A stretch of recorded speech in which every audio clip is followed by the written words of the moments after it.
So, this is a story of a shy guy from an average middle class background in Calcutta, evolving as a hungry young man. Transforming from mediocrity in my school days to excellence through the turbulence of times is what has become the order of my life and still persists as of today. Now, in order to achieve excellence all of my life, I have realized that the only way to do it and stand out in the crowd will be to be different, think different, and act different. Life throws many, many challenges on us. There is no dearth of it, and I'm sure every life faces it. I also had my share of challenges. But rather than being perturbed and shaken up, I just went on and rebutted them by challenging those challenges. And they were quite many. So when I started off my career, in my schooling and my education, I had successive failures to acquire the desired results. I wanted to be the best, but that best was not coming. My results were quite average, 10th, 12th, even in my graduation. I excelled in my CA entrance and first shot immediately after my 12th, but I did not pursue only because I wanted to stand out in my graduation, which I did not. Every time I failed to achieve my own benchmarks, more and more the killer instinct got in me to ensure that I do my best and better than the best. And the results had to come, and it actually came. But it came at a very big cost. Unfortunately, at that time, I had a lot of family-oriented challenges as well. My father had to leave his job, take a VRS because the company itself closed down, which was a very famous multinational Canada those days. At the same time, I did have a lot of family mishaps in terms of people passing away, family members passing away. Therefore, and we were also debt-ridden and had a lot of liabilities. In order to balance it out, I vowed to myself, I will not take a single penny from my father.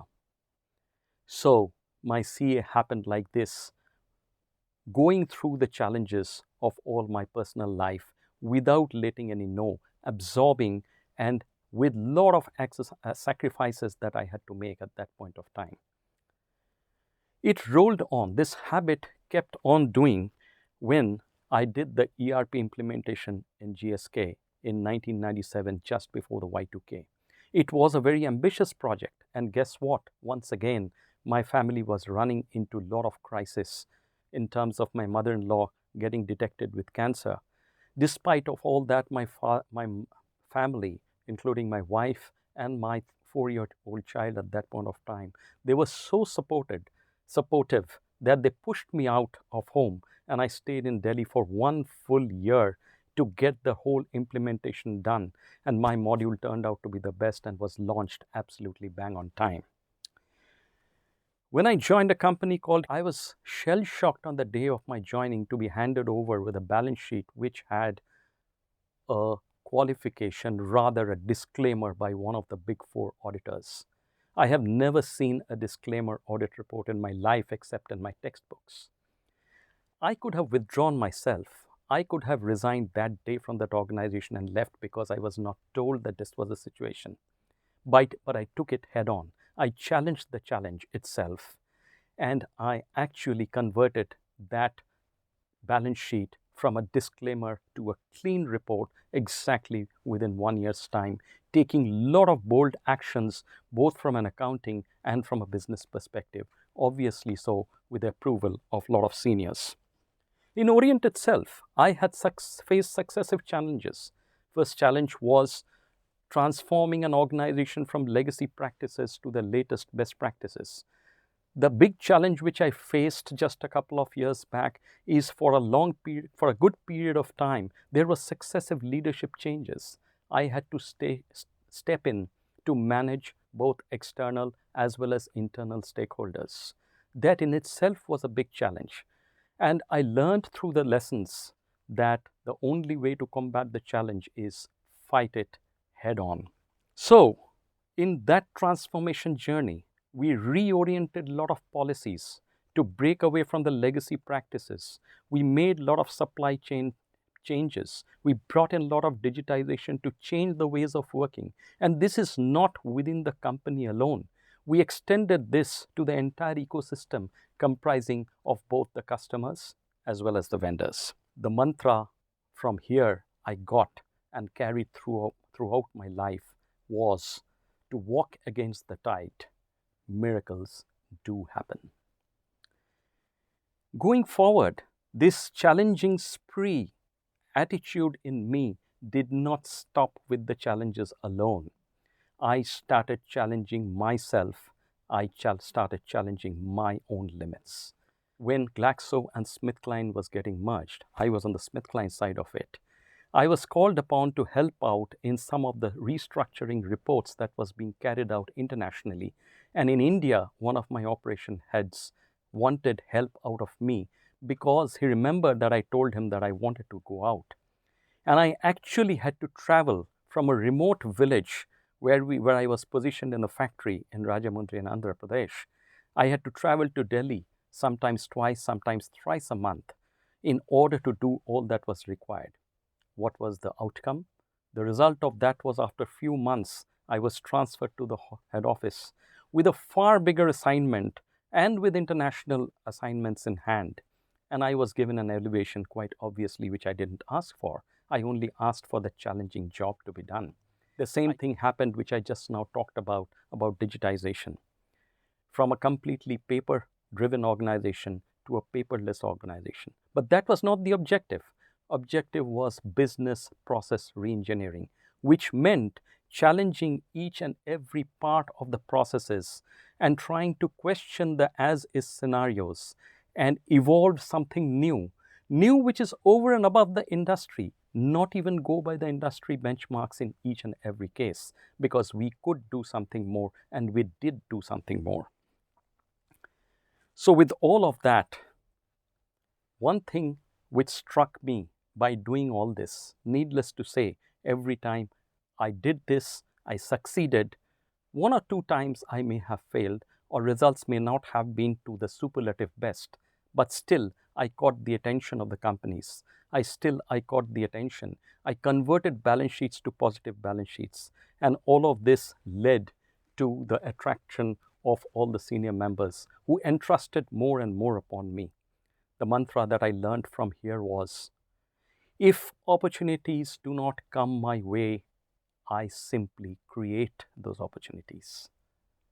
And finally, I realized in my life that the most important part of the organization are the people that work for the organization. Finally, what is a business? Can we see a business? I said no to myself. Are the machines, are the buildings, are the offices, are the tables, chairs and furnitures, are they the company? I found out no. The only identity of the business is the people who run it. They become the brand ambassadors, and the way they run it and the way they come to the outside world, contact with the customers to run that particular business. So therefore, coming closer to people became so important for me. I need to get a touch and feel of the business. In order to touch and feel the business, I have to go to the ground where the business happens. To me, business does not happen in the C-suite of the head offices. Business happens on the dusty roads of the market.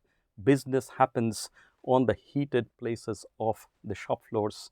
Business happens on the villages from where procurement and commodities are purchased. I actually roughed it up. I did not stop. I went to the field, worked with the salespeople. I extended myself to understand how the business works on the ground, along with the salespeople, carrying out their detailer bags, going from counter to counter, even to the extent of doing product launches. I went with the procurement manager, with the milk procurement manager in GSK to remote villages in the wee hours of the morning, only to understand and sit in the charpai and understand that how milk procurement and the on-the-spot testing happens. I traveled along with the R&D guys to figure out how fruit is tested on the ground from the fields to get the right quality for processing, and this was in Dabur. So in every company that I have worked, I reached out. I've traveled with procurement guys to the vendors.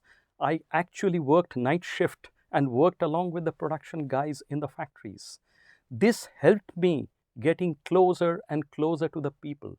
Not only the people of the organization, I developed very good relationships with the distributors, the customers, as well as the vendors.